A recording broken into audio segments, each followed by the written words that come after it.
Looks like we're going boldly.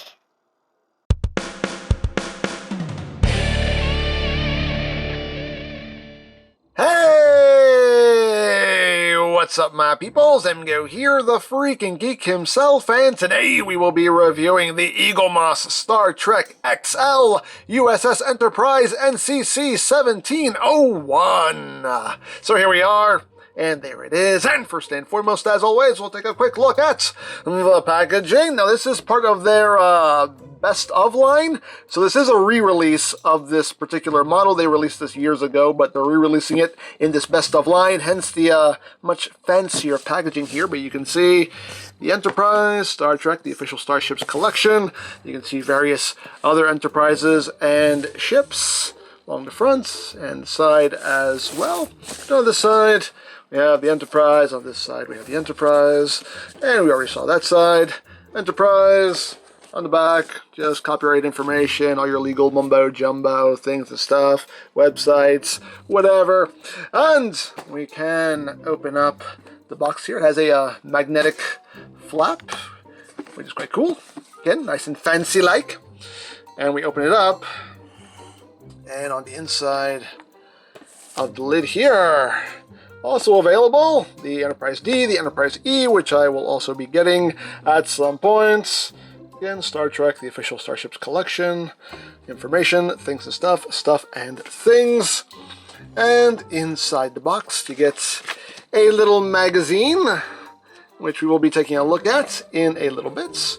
And the ship itself is encased in a nice block of foamage. Just remove that.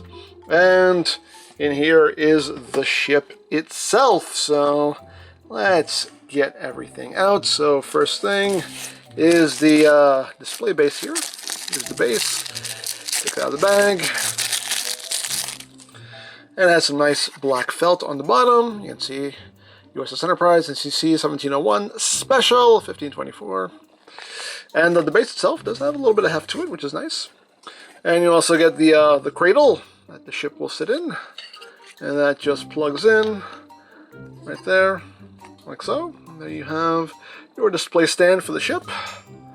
And now, let's pull out the ship itself. And that's basically it for the... I'm not going to throw this box, because I'm going to keep these. So I'm going to sit this down, all nice and respectful like. But here is the Enterprise. Now, the plan right now is I want to get from this Enterprise all the way up to Enterprise E.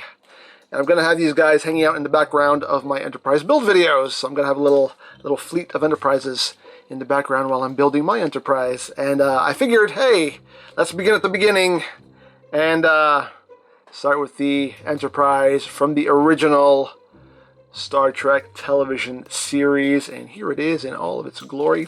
So again, this is part of their XL line. These are their bigger scaled models, and from front to back, this measures at 10 3/4 inches long, so almost 11 inches of ship here.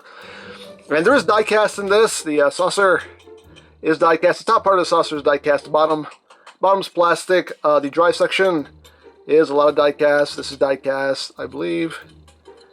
I think the nacelles? No, I think the nacelles are plastic, but these are die cast. A lot of die cast in this, so it does have a nice amount of heft to it. But let's get in close here so we can take a look at the details. You can see the nice registry right there, front and center. U.S.S. Enterprise, NCC 1701. Now, the original Enterprise was a very simplistic design, so there's not a whole lot of detail going on. But still nicely done. You can see the lights there, red and green. You can see little white spots there, which are supposed to be windows. You get some tampograph details there as well, some nice dark grays, and some yellows there. Now you have the bridge done in white. You can see some of the windows here are picked out in paint. Now the paint is kind of misaligned. There are little like divots, little grooves there for the windows, and they're supposed to be painted over, and you can see the paint's a little misaligned, but it's okay. Not the end of the world.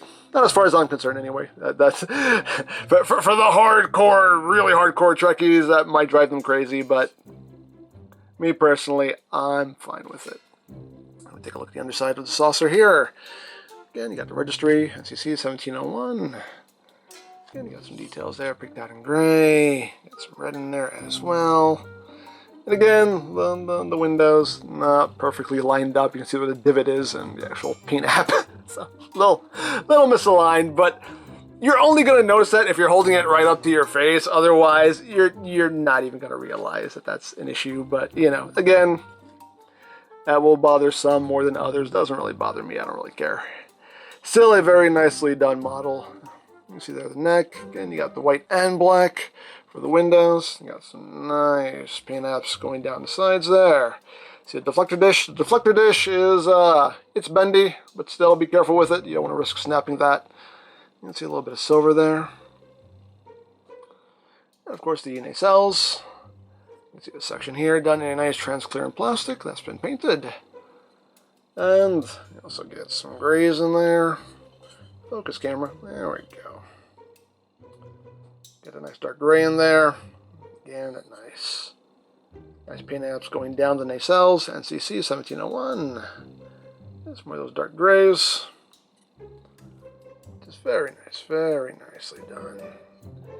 Get some gray going down those sections, and some red, a little bit of white.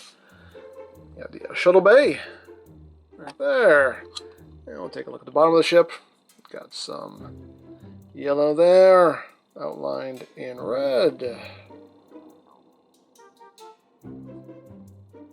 Again, not a whole lot of detail going on, but again, this ship wasn't very highly detailed on the show, so it's very much in keeping with how it appeared in the series. But all in all, though, a very nicely done model in my opinion. And of course, you have the display stand here, and how this works is you just drop the, oops, well, you don't do that. That's not what you do. Let's do this right. There we go. So you just drop the ship right here, and these clips will go over the saucer section and holds that in place. And voila, there you have your ship on display. And I love how it holds it up at an angle. This makes it seem a little bit more dynamic. So I very much like that. But yeah, all in all, very, very nicely done model. And this holds the ship, you know, very securely. You know, it'll wibble wobble a little bit, but this will hold it pretty secure. But all in all, though, makes for a very, very nice display. And I can't wait to have a full fleet of these hanging out in the background of my build videos. But yeah, very nicely done model in my opinion. So now let's take a look at the included collector's magazine. Here it is with a nice image there of the Enterprise, NCC 1701, special issue, class Constitution, length 289 meters, launched 2245, crew 430. You open up the magazine. Let's see, it just gives you instructions on how to attach the ship to the base. Again, information, legal mumbo jumbo. U.S.S. Enterprise. Specification. First appeared in the cage, unbroadcast, revised, where no man has gone before. Last seen, turnabout intruder. Designed by Walter Matt Jeffries and captains Pike and Kirk. You can see some images there on the show. And the voyage begins. Right there. And just talking about the inception of the series. Get some nice early images there. And the more emotional version of Spock. Yep, just lots of nice photos there. Captain Pike, Spock.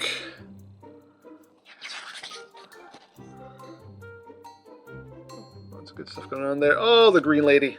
The Green Lady. We all remember the Green Lady. And you can see some design sketches there of the Enterprise. Now that's an interesting design. Actually having the nacelles attached to the saucer like that. Then have, interesting. Interesting.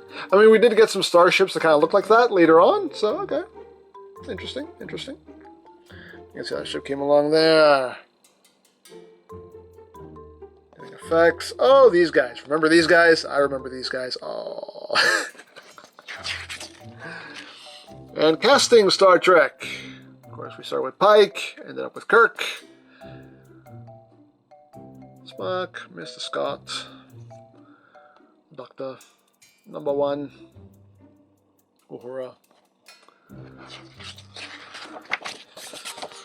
And, oops, Where No Man Has Gone. Oh, the 3D chess. I always wanted one of these, actually. I always wanted one of these chess sets.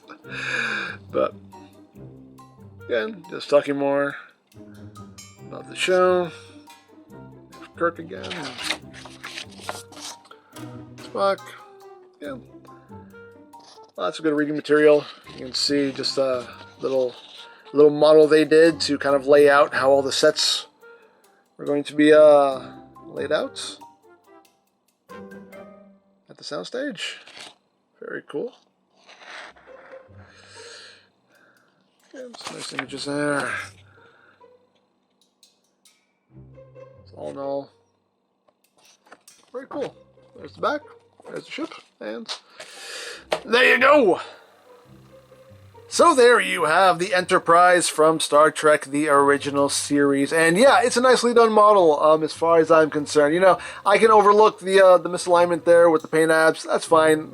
I can forgive that. It's not the end of the world. And again, you're only going to notice it if you have it like right up against your face. Like, it's not anything that's like really blatantly obvious. So I can forgive it. All in all, a nicely done model, has a nice look to it, a nice feel to it. You know, it has diecast in it, so it has a nice heft to it as well.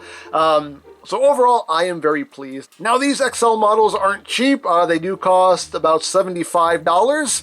But, you know, as always, value is in the eye of the beholder. If you think it's worth the cost of admission, then it is. If you don't, then it's not. Simple as that. I mean, life really doesn't get any easier than that. If you think it's worth the money, buy it. If you don't, then don't buy it, you know. It really doesn't get any easier than that. But me personally, I am very pleased with it. I think it looks great. Now, you know, there are people who know these ships very intimately and know every aspect of it. And, you know, there may be some gross inaccuracies that I am not aware of. So again, you know, totally up to you if you feel it's worth the cost. Me personally, I think it looks great. It looks like what I saw on the show. So overall, I am very pleased with this and looking forward to getting more of these. So there you go. Now, if you would like an Enterprise of your own, you can get these directly from Eaglemoss. I'll put a link to their site in the description down below so you can check that out. You can also check out the Star Trek playlist for any reviews you may have missed. Also linked in the description down below so you can check that out as well. And I think that's it. So don't forget to check out EmGo's, check out Love, Peace, Paranormal, follow me on Twitter, all of that good stuff down in the description below. And I think that's pretty much all there is to say. So there is the Eaglemoss Star Trek XL U.S.S. Enterprise NCC 1701. And this is EmGo saying, remember, you don't stop playing because you grow old because you stop playing. Be geek, be proud, live long and prosper, and palm in your face.